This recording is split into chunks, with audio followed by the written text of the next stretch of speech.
Spotlight has also learned that the same night as the Clifton Tavern attack, Loyalists planned to shoot customers drinking at a West Belfast bar. The attack was to have been mounted from the village area, but at the last minute it was called off. The men involved were from the UFF. While the death notices to Billy Wright provide an insight into the new alliances between the LVF and the UFF, the lack of tributes from senior UVF figures tell another story. Wright's own group, the Loyalist Volunteer Force, was formed out of the UVF. Wright parted company from them in 1996, a series of disputes that ultimately led to this death threat. The Belfast leadership were concerned about Wright's involvement in drugs and racketeering. There were personality clashes and differences over the political direction being taken by the UVF's political wing, the Progressive Unionist Party. In one of his last television interviews, Billy Wright told Spotlight he was at odds with the leadership of the PUP because he believed they were soft on the union.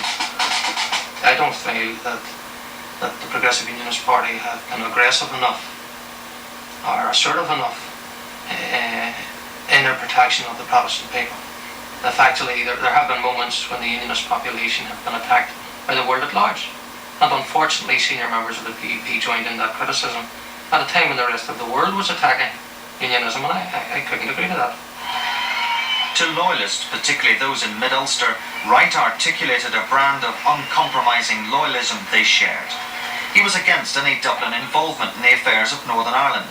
He believed the British government wanted a united Ireland, and fundamentally he believed in the use of force.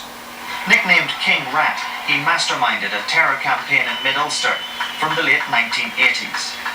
Among the most shocking murders were those of 2 teenage girls and a man at a mobile shop in Craigavon.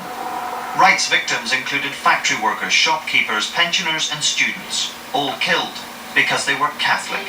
He'll be remembered as a great bogeyman figure of fear. The Catholic community. This rather degrading and sinister name that they had on him, King Rat. I mean, this was...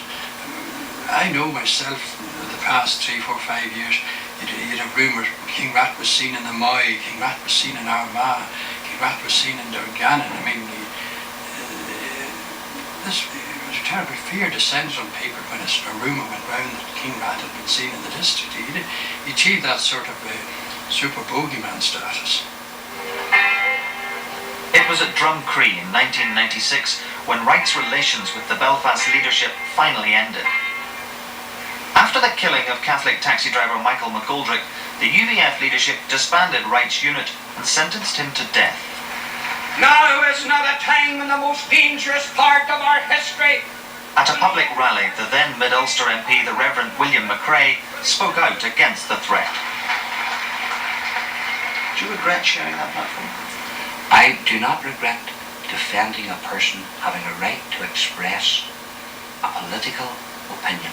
Because remember, the deeds that Billy Wright was supposed to have done over the years, and I don't know what they were, but he did them when he was a member, not of the LVF, but of the UVF. He boasted openly to journalists that he was involved in as a member of the UVF. Member of the UVF, so that's a man which is a part of the present process. And yet, he wasn't sentenced to death for anything he'd done, murdering people. He was sentenced to death because he disagreed with the PUP up in the talks.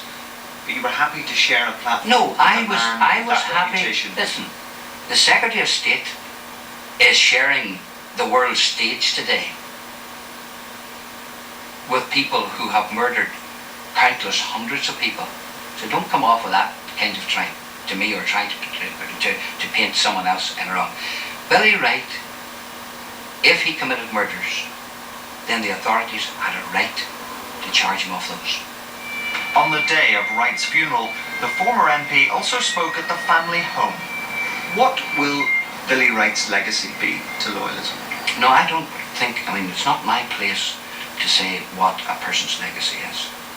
All I'm stating that I personally believe this present process is not for a genuine peace.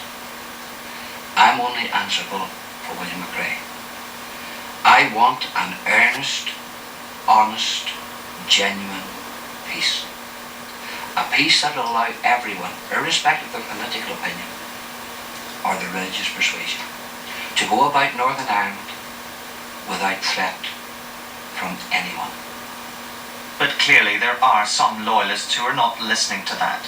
Last week in the Maze, these LVF prisoners staged a tribute to their dead leader. But who will take on Wright's mantle? Two names emerge. One tribute to Wright was signed by Alec Kerr. A former UDA commander, Kerr was threatened with death by the Combined Loyalist Military Command. After he was expelled, Kerr joined up with Wright. He's currently serving a 2-year sentence for organising an illegal gathering.